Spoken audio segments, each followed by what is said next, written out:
ঠিক আছে, রেকর্ডিং চালু থাকলো।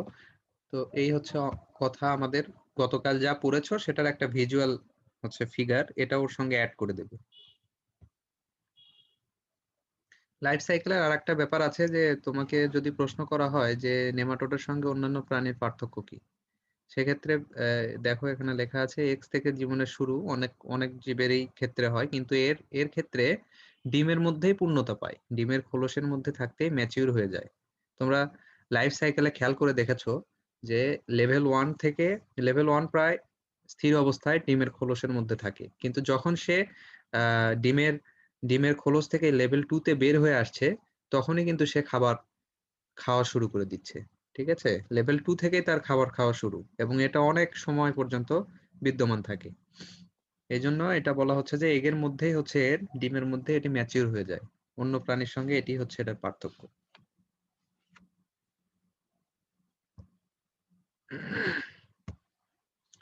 এখন আমরা দেখবো যে রুট নট ডিজিজ যেগুলি আছে আমাদের দেশের আসপেক্টে বা ইয়া অনুপাতে কোনগুলি আছে দেখো, যে ভেজিটেবলস এর হচ্ছে হোস্ট হচ্ছে ভেজিটেবল, সবজির ক্ষেত্রে কোনগুলি, মেলোডোগাইন, এসপিপি মানে মেলোডোগাইনের কয়েকটি প্রজাতি, একটি হচ্ছে জ্যাভানিকা, একটা হচ্ছে ইনকগনিটা, আর একটা হচ্ছে গ্রামিনিকোলা। এখানে দেখো একটু খেয়াল করে যে দ্বিপদ নামকরণের যে ব্যাপারটা ছিল, দুইটির সঙ্গে আলাদা আলাদা করে হচ্ছে আন্ডারলাইন করতে হবে, সেটি করা আছে।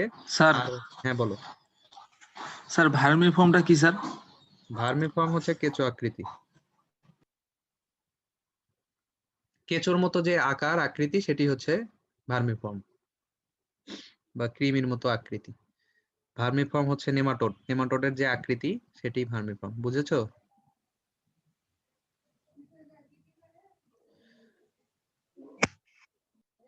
এখন দেখো যে মেলোডোগাইন যেটির হচ্ছে তিনটি প্রজাতি, একটি হচ্ছে জ্যাভানিকা, একটা ইনকগনিটা, আর একটা হচ্ছে গ্রামিনিকোলা।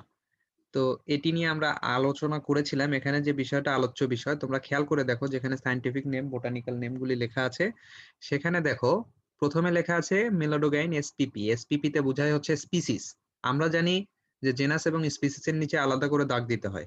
তো যখন তুমি হচ্ছে শুধু জেনাস লিখছো কিন্তু স্পিসিস উল্লেখ করছো না, তখন এসপিপি লিখে সাইডে একটা ছোট্ট করে একটা ডট দেবে, তার নিচে আর আন্ডারলাইন করতে হবে না। ঠিক যেভাবে এখানে লেখা আছে দেখো, মেলোডোগাইন লেখা আছে, স্পিসিস এর জায়গাটা সম্পূর্ণরূপে করা নেই, সেখানে এসপিপি দিয়ে একটা ছোট ডট দেয়া আছে, এর নিচে আলাদা করে দাগ দিতে হবে না। একইভাবে তুমি যদি সংক্ষেপে হচ্ছে জেনাসটা লিখতে চাও, মেলোডোগাইন এম দিয়ে বোঝানো হচ্ছে, সেক্ষেত্রে এম এর পরে একটা ডট দেবে, তার নিচে আন্ডারলাইন করতে হবে না। কিন্তু স্পেসিস এর ক্ষেত্রে তোমার হচ্ছে আন্ডারলাইন করতে হবে। আবার একটা জিনিস খেয়াল রাখবে, অন্তত পক্ষে মিনিমাম একটা তো হচ্ছে তোমার পূর্ণ দিতেই হবে। এখন তুমি যদি এরকম লেখো যে মেলোডোগাইনের জন্য এম ডট দিলে, স্পিসিস এর জন্য এসপিপি দিয়ে দিলে, তাহলে কিন্তু হবে না, যে কোনো একটা দিতে হবে। আর একটা কথা হচ্ছে জেনাসটা মিনিমাম দিতেই হয়।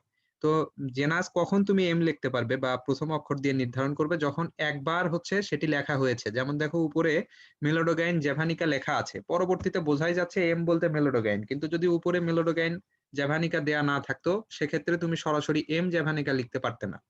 মানে একই জেনাস বারবার ফিরে আসলে তুমি হচ্ছে জেনাসের ক্ষেত্রে এটা দিতে পারবে। যাই হোক, আর একটা শর্ট নোট দেখো, জাভা দ্বীপে প্রথম যে নেমাটোড আবিষ্কার হয়েছিল সেটাকে বলা হচ্ছে জাভানিকা, সাইডে লেখা আছে। তো এখন species are available in the subcontinent out of the তোমার হচ্ছে যে out of them above 3 species are available in BD.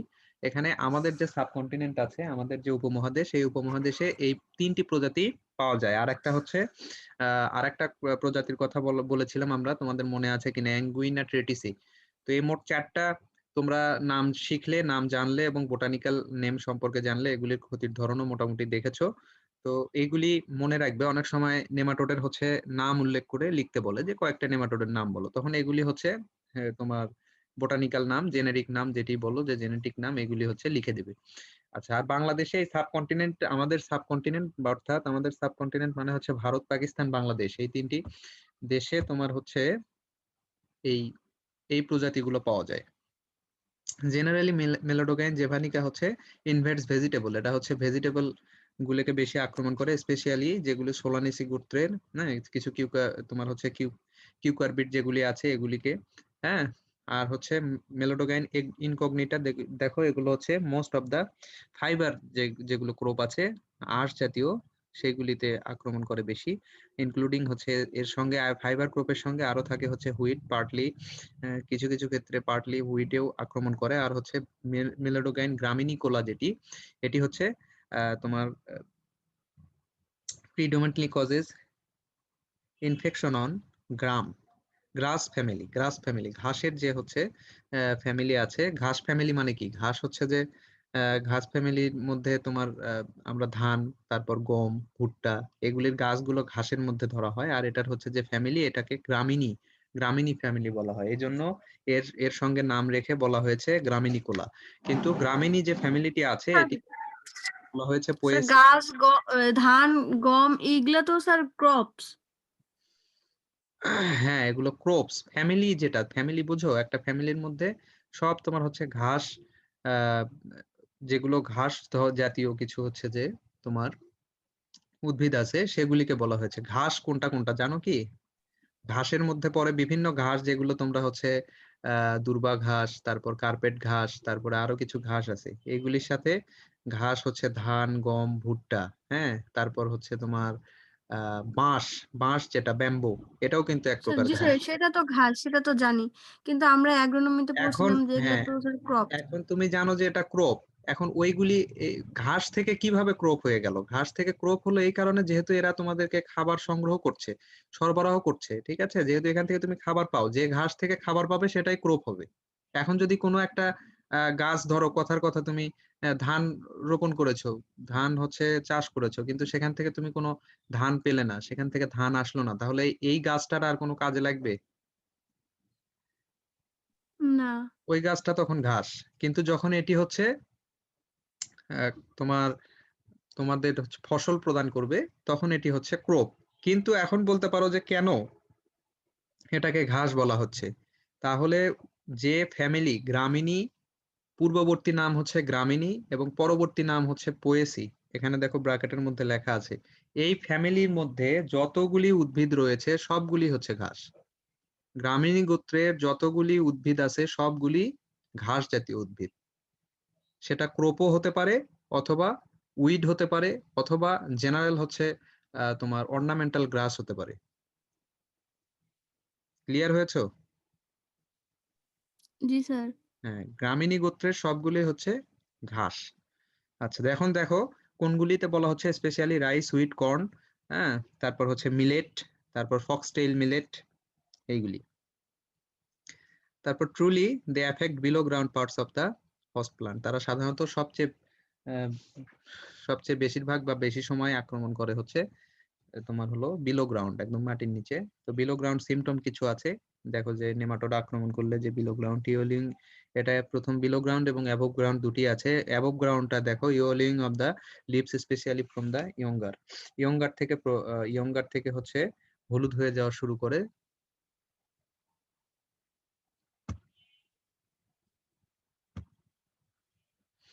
তারপর দেখো তারপর হচ্ছে অন টু ওল্ডার, তারপর ধীরে ধীরে ওল্ডারের দিকে যায়। তারপর হচ্ছে knotty appearance of the affected plant, তারপর এখানে একটা নোট সৃষ্টি হয়। তারপর হচ্ছে the thickening of node and shortening of the internode. Thickening node and internode, গাছের নোড এবং ইন্টারনোড চেনো?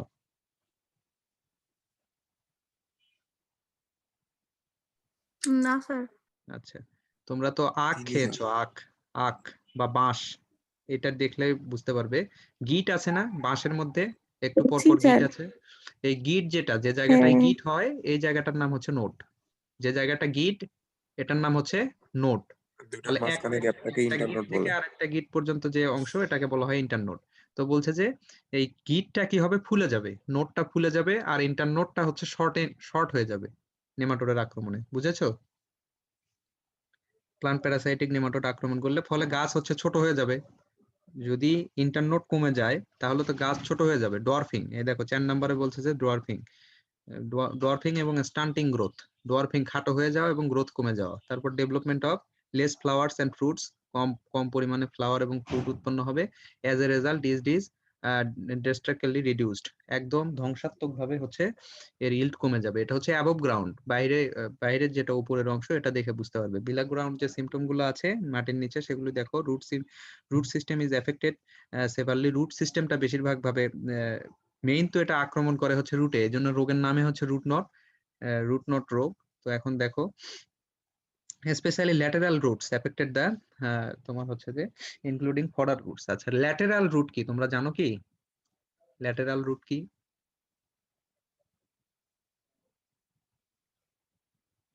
আচ্ছা, জানো না। ল্যাটেরাল রুট হচ্ছে তোমার মেইন যে রুট আছে সেই রুট থেকে, মেইন যে প্রধান রুট, এখান থেকে ট্যাপ রুট বের হয় কিছু, এদিকে ওইদিকে ছড়িয়ে ছিটিয়ে যায়। হ্যাঁ স্যার পার্শ্বীয় রুট। হ্যাঁ, পার্শ্বীয় রুট, হ্যাঁ, যেটাকে পার্শ দিক দিয়ে ল্যাটেরাল রুট ছড়িয়ে ছিটিয়ে যায়, ট্যাপ রুট যেগুলি, এগুলিকে ল্যাটেরাল রুট বলা হয়। একদম সোজা হয়ে সোজা খাড়া মাটির দিকে না গিয়ে যেগুলি হচ্ছে হরিজন্টালি শুয়ে শুয়ে বিভিন্ন দিকে ছড়িয়ে পড়ে, সেটি ল্যাটেরাল রুট। আর এটি হচ্ছে ফডার রুট। ফডার রুট কি?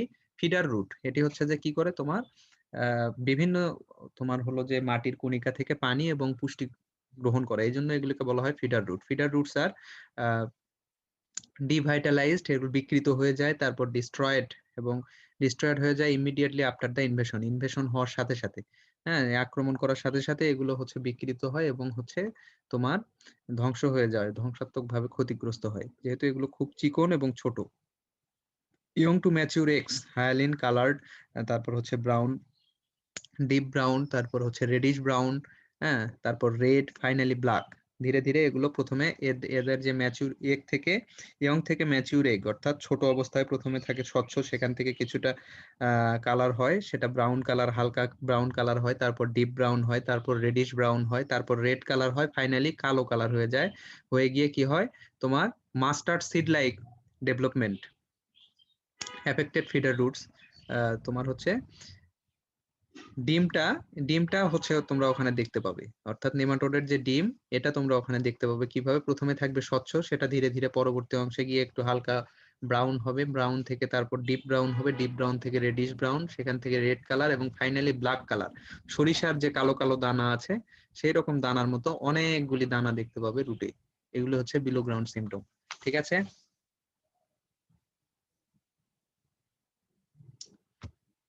এখন দেখো peculiar wilting symptom caused by plant parasitic nematode. Plant parasitic nematode দিয়ে যে স্পষ্ট উইল্টিং সিমটমটা, কারেন্ট চলে গেছে। আচ্ছা তোমরা যারা আছো জয়েন করো। এটা নেট, স্যার আমরা আছি। আচ্ছা ঠিক আছে, তাহলে তো আছোই সবাই। এখানে একটু নেটওয়ার্ক ডাউন হয়ে গেছিল।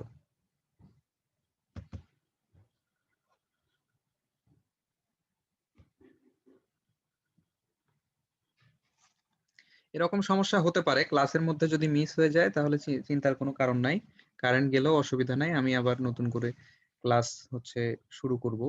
তোমরা কখনোই ক্লাস যদি মাঝ পথে শেষ হয়ে যায় তাহলে কেউই ভাববে না যে ক্লাস শেষ হয়ে গেল।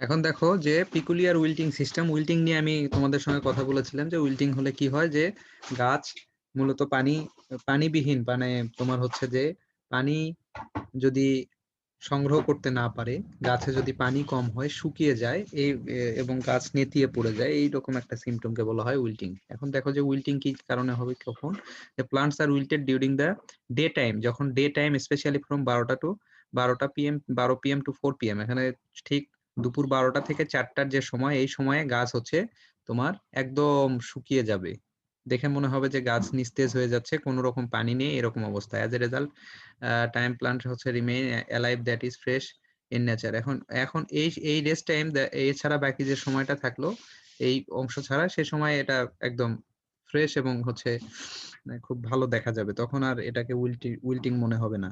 হ্যাঁ, তারপরে with the rise of the temperature photosynthesis is, এখানে দেখো যে কিভাবে এটি উইল্টিং হয়, এটির মেকানিজমটা বলা হয়েছে। Temperature photosynthesis is increased with the loss of water through transpiration is the metabolic function. Plant respire more than the loss of increased water, but is তোমার হচ্ছে যে but in case of wilting, plants escape less respiration with the loss of less water cause for wilting tendency of the foliage as well as twigs or branches, lessening the root for transpiration through stomatal opening, lenticel, hydathor, or even from the cuticle. আচ্ছা, এখানে মূল কথা হচ্ছে যে দেখো গাছের কয়েকটা প্রধান হচ্ছে কার্যকলাপ আছে, তার মধ্যে একটি হচ্ছে সালোক সংশ্লেষণ বা ফটোসিনথেসিস, আর একটি হচ্ছে তোমার রেসপিরেশন, আর একটি হচ্ছে ট্রান্সপিরেশন। রেসপিরেশনের মাধ্যমে, যে সালোক সংশ্লেষণের মাধ্যমে গাছ হচ্ছে খাবার তৈরি করে, শক্তি উৎপাদন করে, আর হচ্ছে রেসপিরেশনের মাধ্যমে গাছ তার শ্বসন ক্রিয়া সম্পন্ন করে, অর্থাৎ যে শক্তি সে সালোক সংশ্লেষণে উৎপন্ন করেছে সেই শক্তি রেসপিরেশনের মাধ্যমে ক্ষয় করে। ক্ষয় করে সেই শক্তিটা ব্যয় করে সে বিভিন্ন হচ্ছে শরীরতাত্ত্বিক ফিজিওলজিক্যাল কার্য সম্পাদন করে। তো এই যে এই দুইটি কাজের ফলশ্রুতিতে গাছ কি করে হচ্ছে তার ট্রান্সপিরেশন অর্থাৎ প্রস্বেদন কর্ম সম্পাদন করে। হ্যাঁ, পানি তার শরীর থেকে পানি হচ্ছে তোমার স্টোমাটাল পাতার যে স্টোমাটাল ওপেনিং আছে এটি দিয়ে হচ্ছে বের করে দেয়। তো যখনই তুমি উইল্টিং হবে তখন হচ্ছে পানি অলরেডি হচ্ছে পানি গ্রহণ করতে পারবে না। ট্রান্সপিরেশনের মতো যদি চলতে থাকে সেক্ষেত্রে পানি শূন্যতা দেখা যাবে। পানি শূন্যতা দেখা দিলে গাছ হচ্ছে হাঁপাবে, শ্বসন মাত্রা বেড়ে যাবে এবং একটা নির্দিষ্ট সময় গাছ হচ্ছে সেই শ্বসন মাত্রাটা কমিয়ে দেওয়ার ফলে তাদের স্টোমাটা এবং হচ্ছে লেন্টিসেল, হাইডাথোর, পাতার যে বিভিন্ন জায়গা এবং পাতার যে বিভিন্ন কিউটিক্যাল অংশ এটি হচ্ছে নিস্তেজ এবং নুয়ে পড়ার মতো অবস্থা সৃষ্টি হবে। এইভাবে এই উইল্টিং মেকানিজমটা সম্পন্ন হবে। দিস ইজ হয় দ্য প্লান্ট ইজ উইল্টেড। দেখো এটি বলছে যে develop by root knot nematode. Root knot নেমাটোডের কারণে এটি হয়। এটি মেকানিজমটা আমরা পড়ে ফেললাম। আমরা লাইফ সাইকেল দেখেছি, below ground, above ground symptom গুলো দেখেছি, এবং উইল্টিং যে হয় সেই উইল্টিং কখন থেকে কখন হয় এবং কি কারণে হতে পারে সেটিও আমরা পড়ে দেখেছি। মোটামুটি শেষ। তো একটা কথা বলেছিলাম শুরুতেই যে লাইফ সাইকেল এবং এইগুলির উপরে একটা মূল কথা এগুলি, কিন্তু একটু ভিন্ন আঙ্গিকে একটা প্রশ্ন আছে। সেই প্রশ্নটি হচ্ছে দেখো, 3 factors responsible for development of host parasitic interaction in case of knot development. knot development এর যে মেকানিজমটা এটাও কিন্তু একসময় আমরা পড়েছি, কিন্তু এখন আমরা যেটা দেখবো যে 3টা ফ্যাক্টর আছে, যে 3টা ফ্যাক্টর হোস্ট প্যারাসাইটিক ইন্টারঅ্যাকশনের ক্ষেত্রে বিশেষভাবে কার্যকর। সেগুলি হচ্ছে যে দেখো যে ডাইভারশন অফ ফুড ম্যাটেরিয়াল। প্রথম পয়েন্টটা হচ্ছে ডাইভারশন অফ ফুড ম্যাটেরিয়াল। কোথায় থেকে কোথায় ডাইভারশন? এরা কি করে? From the vegetative organ to the affected regions. মানে একটা গাছের তোমার বিভিন্ন শরীরের বিভিন্ন জায়গায় হচ্ছে পুষ্টি পদার্থ বিদ্যমান থাকে। গাছের সম্পূর্ণ জায়গায়, শরীরের সব জায়গাতেই পুষ্টি পদার্থ বিদ্যমান থাকে। এরা কি করছে? ফুড ম্যাটেরিয়ালটা যেখানে আক্রমণ করেছে সেখান থেকে খাবার তো খাচ্ছেই, সেই জায়গা থেকে তো খাবার খাচ্ছেই, খেতে খেতে তো ওই জায়গার খাবার একসময় শেষ হয়ে যাবে। তখন কি করবে এরা? গাছের শরীরের যে অন্যান্য জায়গাগুলোয় খাবার আছে সেই খাবারকে ডাইভারশন করে ভেজিটেটিভ অর্গান গুলো থেকে মানে অর্থাৎ শুট রেজন, যেটা অ্যাবভ গ্রাউন্ড থেকে ওই খাবারগুলিকে আবার এফেক্টেড রিজন, অর্থাৎ ওই যে তোমার এফেক্টেড তোমার যে অর্গান যেখানে ওরা আক্রমণ করেছে ওই জায়গায় নিয়ে আসবে। এটি হচ্ছে মূল কথা। হ্যাঁ, ডাইভারশন অফ ফুড ম্যাটেরিয়াল। যে জায়গায় আক্রমণ করেছে সেখানে খাবার খাওয়ার পর সেই জায়গার খাবার শেষ হয়ে গেলে অন্য জায়গা থেকে খাবার আবার ওই জায়গায় নিয়ে আসা যে মেকানিজম, সেটি হচ্ছে ডাইভারশন অফ ফুড ম্যাটেরিয়াল। তারপর দেখো destruction of lateral root system. কিভাবে ল্যাটারাল রুট সিস্টেম ডিস্ট্রাকশন করে? হ্যাঁ, specially feeder root less absorption of water and salt. আমরা একটু আগে পড়েছি যে ল্যাটারাল রুট গুলোতে এরা তোমার হচ্ছে ধ্বংস করে দেয়। যখন ল্যাটারাল রুট গুলো, ফিডার রুট গুলো ধ্বংস হয়ে যাবে তখন কি হবে? যে ওয়াটার এবং হচ্ছে সল্ট, এইগুলি তোমার সে ওয়াটার, সল্ট, নিউট্রিয়েন্ট এগুলি সে হচ্ছে গ্রহণ করতে পারবে না। যখন গ্রহণ করতে পারবে না তখন তো গাছ এমনিতেই দুর্বল এবং উইল্টিং হয়ে যাবে। এটা একটা কথা। আর সবশেষের কথা হচ্ছে লেস ফ্লাওয়ার অ্যান্ড ফ্রুটিং, মানে ফাইনাল যেটি, এটির যে পরিণতি, এটির যে রেজাল্টিং সিচুয়েশন, সেটি হচ্ছে যে লেস ফ্লাওয়ার অ্যান্ড ফ্রুটিং, মানে কম ফুল এবং ফল উৎপন্ন হবে।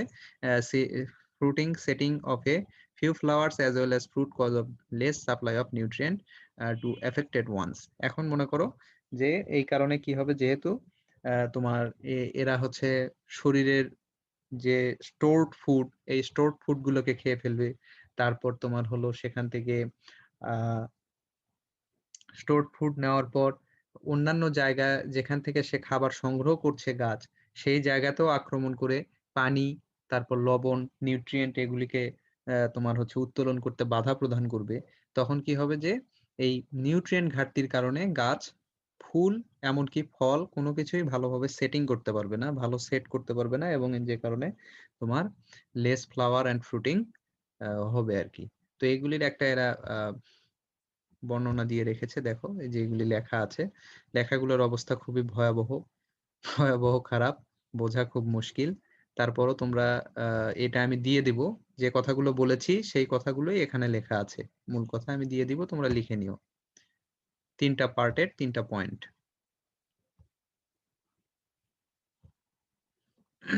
এখন দেখো, এবং ওই লেখাগুলোর মধ্যে তোমরা সেই লেখাগুলোই পাবে যেগুলো হচ্ছে ইয়াতে পড়েছো, লাইফ সাইকেলের মধ্যে পড়েছো। লাইফ সাইকেল এবং আজকে যে প্রশ্নটা পড়লে, এর মধ্যে এই দুইটা মিলিয়েই সবকিছু লেখা আছে, চিন্তার কোনো কারণ নাই। হয়তো ভাবছো যে কেন এটা আবার নতুন করে পড়ালাম না, যখন লিখতে যাবে তখন দেখতে পাবে যে একই কথাগুলোই লেখা আছে, ওই কথাগুলি ওখানে একটু সেকশন করে করে আলাদা করে করে লেখা আছে।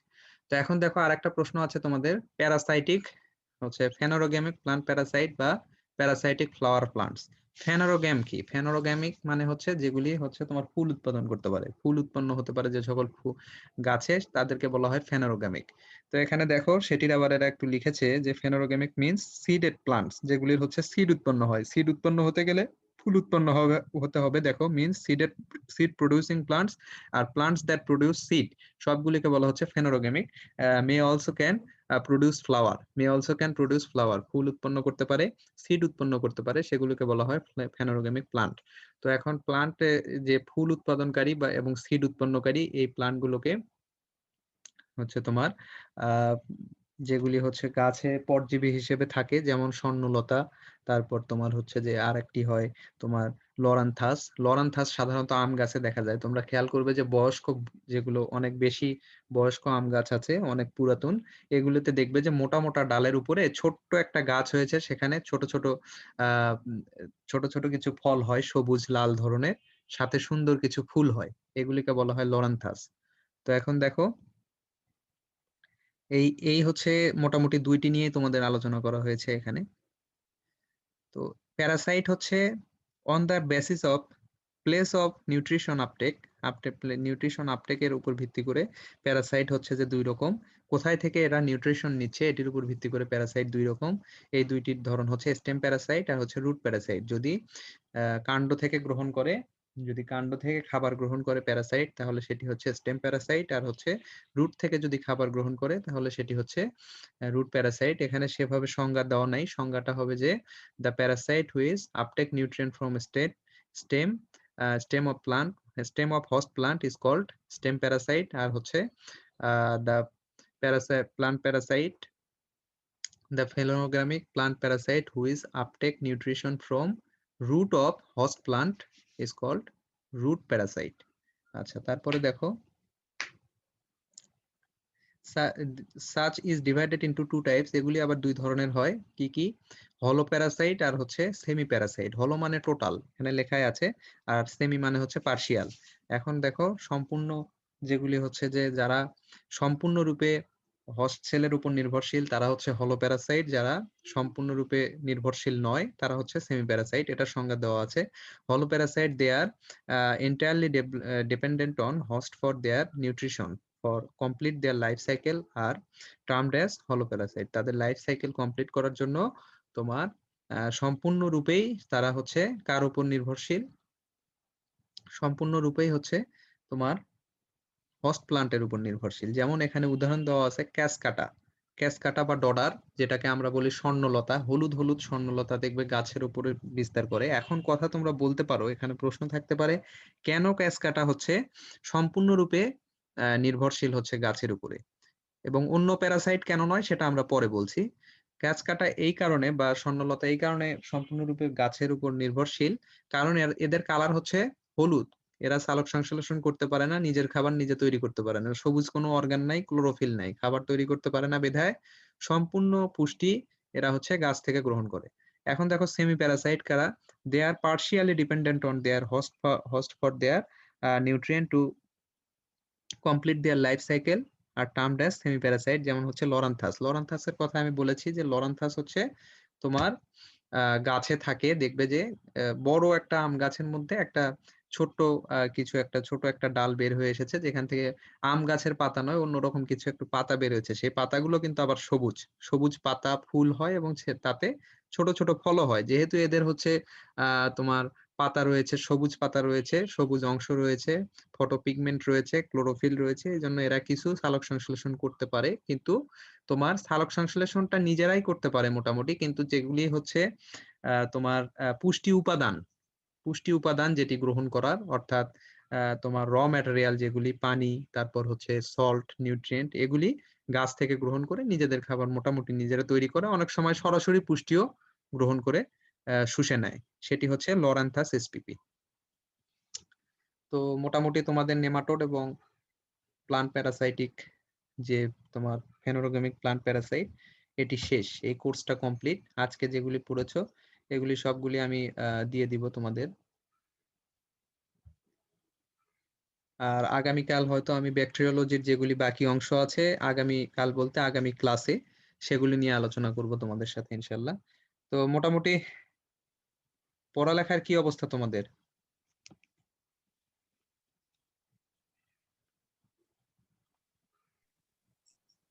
স্যার অন্যান্য সাবজেক্ট গুলা মোটামুটি কয়টা কমপ্লিট হয়েছে তোমাদের? একটাই হইছে হ্যাঁ, একটাই হইছে একটা কোনটা, এক্সটেনশন? জি তোমাদের তো সম্ভবত ফেব্রুয়ারি মার্চের দিকে পরীক্ষা হয়ে যাবে, বুঝছো? মানে অনার্স যারা এখন অনার্স লেভেলে আছে ওদের পরীক্ষা শেষ হওয়ার পর পরই, কিংবা ওদের পরীক্ষা হয়তো মাঝপথে থাকতে থাকতে তোমাদের ডেট দিয়ে দেবে। তো এই কারণে কলেজ অথরিটির সঙ্গে কথা বলো, দেখো তোমরা বাকি ক্লাসগুলো। এহসান স্যার মনে হয় ক্লাস নিত, তোমাদের নিচ্ছিল মনে হয়, তো সেটি কি শেষ হয়েছে এন্টোমোলজি? স্যারের ক্লাস রাতে ছিল, উনি হুট করে সকালে টাইম দিয়ে দিয়েছিল, তো আমরা তখন বললাম যে রাতে নেন। না রাতে আবার নিতে চাইছে উনি, এমনিতেই গল্প টল্প করে ছাড়ে দিছে, ক্লাস নেয় নাই। ও আচ্ছা, স্যারের আসলে কোর্সের কতখানি করা হয়েছে জানো কিছু? তাহলে স্যার এহসান স্যারের কোর্সটা কি মানে বুঝার কোনো উপায় নেই, বুঝছেন, যেটা সত্যি কথা। খুব একটু মানে একটু কোণের দিকে বলা চলে। উনি বলে শেষ, আর দুইটা করলেই শেষ, আর কিন্তু উনি বলে যে দুদিন ইনসেক্টের লেগ, test মাউথ আর করছে। হচ্ছে কি বলে উইং পার্ট, উইং এগুলা করলে নাকি শেষ। এই এই কয়েকটার মধ্যে আমাদের দুইটা শুধু পড়ানো হয়েছে, মাউথ পার্ট এখনো পড়া হয়নি। হ্যাঁ, তোমাদের স্যার তোমাদের এন্টোমোলজির আমরা আসলে কোথায় আছে সেটা জানি না, মাঝপথে না শেষের দিকে না তোমাদের প্রথমের দিকে? বুঝেছি, তোমাদের সেমিস্টারে তোমার ইনসেক্টের হচ্ছে যে মরফোলজিক্যাল পার্ট নিয়ে হয়তো বেশি কথা বলেছে, এই জন্য বলেছে উনি, কারণ তোমার মাউথ পার্ট, তারপর উইং পার্ট, তারপর হচ্ছে তোমার লেগ, এইগুলির অনেকগুলি ধরন আছে, এগুলি নিয়েই একটা জি স্যার, সেমিস্টার অনেক ধরনের স্যার। এগুলি নিয়ে একটা স্যার সেমিস্টার হাজিদ আনাসের 2টা ক্লাসের ভিডিও দেখছিলাম, হ্যাঁ, তো স্যারের সাথে তো কিছু মিলই পাই নাই। স্যার যে কি পড়াইছে আর ওরা যে কি পড়াইছে। কেন মিল পাবে না কেন? স্যার তো সম্ভবত ওখান থেকেই সব শীট কালেক্ট করে দিয়েছে ওরা তোমাদের। হয়তো বিভিন্ন আমরা অর্ডার এখনো গুলা কতটা পড়াচ্ছিল, যাই নাই। ও আচ্ছা আচ্ছা, স্যার অর্ডার। পড়াইছে যেগুলা ওনার সাথে পড়ায়নি কিছু। তোমাদের সেকশন এ সেকশন বি আছে, হয়তো একটাতে তোমার অর্ডার রয়েছে, ফ্যামিলি অর্ডার, আর একটাতে হয়তো মরফোলজিক্যাল পার্ট রয়েছে। তোমরা খেয়াল করে দেখো, প্রশ্ন তো স্যার অ্যানালাইসিস করোনি, তোমরা তো জানো না যে আসলে তোমাদের কি তোমাদের বলেছিলাম প্রত্যেকটা সাবজেক্টের করছি স্যার, পড়েছো বিভিন্ন সেকশনে। ধরনের কোশ্চিন দেখছি ওগুলা। আচ্ছা আচ্ছা, আচ্ছা ঠিক আছে, পাবে তোমরা সবার সব ক্লাস। তো মোটামুটি আমার এটা তোমাদের নেমাটোলজি শেষ হয়ে গেল, ব্যাকটেরিওলজি এবং ব্যাকটেরিওলজির মনে হয় কয়েকটা প্রশ্ন বাকি আছে, যারা দেখেছো ক্লাস করেছিলে একদিন বলছিলে যে নিজেরা করে নিবে কিনা, অল্প কয়েকটা। আর তার সঙ্গে আছে যেটা মাইক্রোবায়োলজির কিছু প্রশ্ন আছে, এগুলি নিয়ে আমরা হচ্ছে আলোচনা করে আগামী ক্লাসে ওইটি ফাইনালি শেষ করে দিব।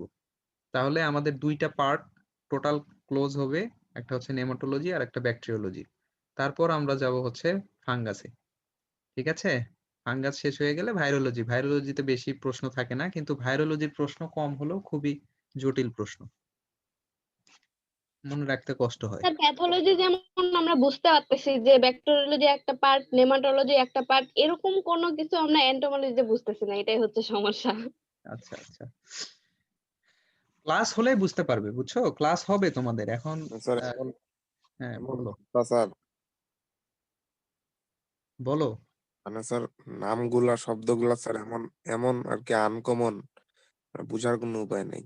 ওটা বেশি পড়তে হবে, ওটা তো করার কিছু নাই, ওটা ওই রকমই, এন্টোমোলজি ওই না, রকমই। স্যার যদি বলে দিত যে তোমাদের 40% হইছে, এখনো 60% বাকি আছে, তাও বুঝতে পারতাম। স্যার খালি বলে শেষ, আর একটু হইলে শেষ।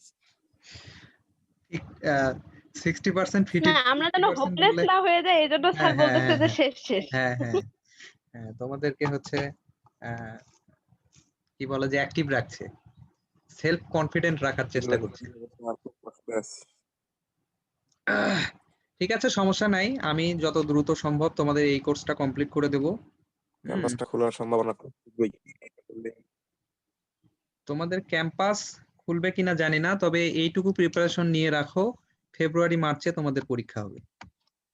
এবং এই বিষয়ে তোমরা শীট যদি কোনোটা কালেক্ট করার প্রয়োজন হয় কালেক্ট করে নাও। যেমন ওই যে তোমাদের সিনিয়র যারা আছে, যাদের আমি 2-3টা ক্লাস নিলাম ওদের, তো আমি একটা জিনিস খেয়াল করলাম, ওদের তো আসলে আদতে কোনো ক্লাস হয়নি, কিন্তু ক্লাস না হলেও দেখলাম যে ওরা অনেক ভালো জানে, ভালো পড়ালেখা করেছে, প্রশ্ন করলে বলতে পারে অনেক কিছুই।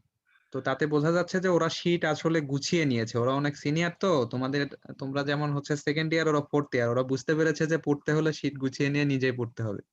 যেমন তোমরা দেখছো যে ক্লাস কম হয়, এই জন্য সম্ভবত ওরা এই কাজটা করেছে, আমি দেখলাম। তো বেশ ভালোই ওরা গুছিয়ে নিয়েছে। তো তোমরাও এরকম শীট কালেক্ট করে প্রশ্ন অ্যানালাইসিস করে করে রাখো, সাথে নিজেরা কিছু কিছু হালকা পাতলা পড়তে থাকো, সম্পূর্ণ একদম টিচারের উপর ছেড়ে দিও না। হ্যাঁ, এইভাবে করতে থাকো আর কি। আর আজকে তো ক্লাস শেষই হয়ে গেল, তোমরা মোটামুটি এই সাবজেক্টের যেগুলি হয়েছে, আমি বারবার করে বলছি যে যেগুলি হয়েছে অন্তত এই প্রশ্নগুলো একটু নিজেরা নিজেরা পড়ো। এমন যেন না হয় যে আমার ক্লাসের কোর্সও কমপ্লিট হয়ে গেল, তোমরাও সব ক্লাস নিয়ে চলে গেলে, কিন্তু পরে বইপত্র খুলছো, কাগজ দেখছো, প্রশ্ন দেখছো, কিছু বুঝতে পারছো না, এরকম যেন না হয়।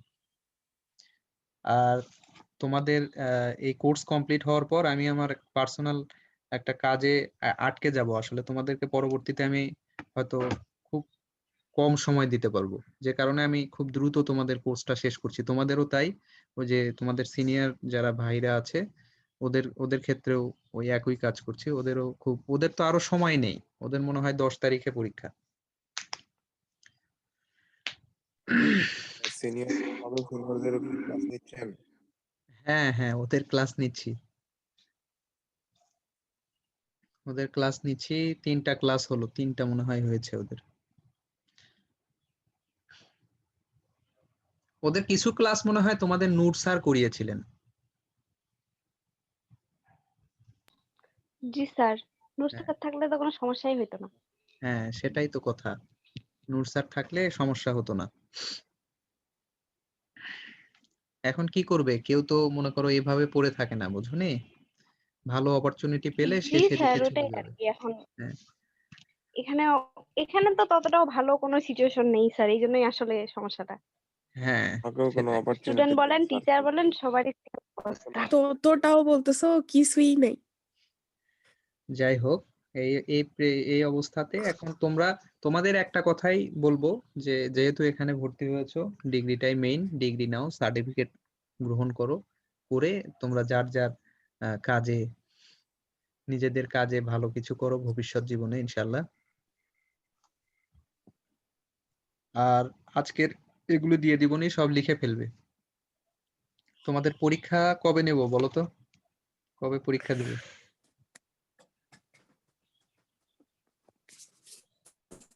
আমাদের 3টা পার্ট আছে না, 3টা পার্টে আপনি তিনটা পরীক্ষা নিয়েন স্যার, ব্যাকটেরিওলজি একবার, নেমাটোলজি একবার, আর হচ্ছে ফাঙ্গাস একবার। 4টা পার্ট তোমাদের, ভাইরোলজি আছে। তারপর 5টা মোট পার্ট হচ্ছে 5টা। একটা হচ্ছে ইন্ট্রোডাক্টরি প্যাথোলজি, যেখানে হচ্ছে ডিজিজ পারলে পরীক্ষা নিয়েন। মানে স্যার সবগুলো একটা এক করে নিয়েন, সবগুলো একটা একটা করে দেবে। আচ্ছা, তো এখন একসাথে নিলে কি ঢুকবে না মাথায়। আচ্ছা ঠিক আছে, একটা একটা করে নিব। তো মোটামুটি কবে কিভাবে পরীক্ষা দিতে পারবে তোমরা একটা আলোচনা করো। যেহেতু আমাদের নেমাটোলজি তো শেষ, ব্যাকটেরিওলজিটা মোটামুটি শেষের পথে, একটা ক্লাস দিয়ে শেষ করে দেবো, মাইক্রোবায়োলজি ব্যাকটেরিওলজি একসঙ্গে